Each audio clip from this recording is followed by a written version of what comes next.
Yeah. Now, in both these cases, what we need to understand at a deeper level is both of them are still a reaction to the mainstream narrative. Whether I am saying I'll follow it or I'm saying I'll reject it and go against it, they are both still tied to that same one, the source point is still the same. So I'm still in a state of reaction.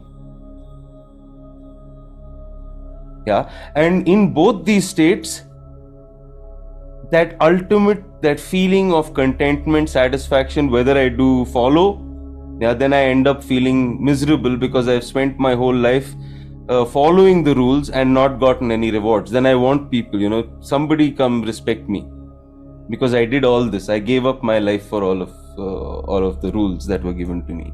And this is what we find, in as we grow older, we start to feel that yeah, I gave up all this, and yet not even respect. Yeah, it's once that person is gone, you say, oh wow, such a nice life they lived. Yeah, they gave up everything for me.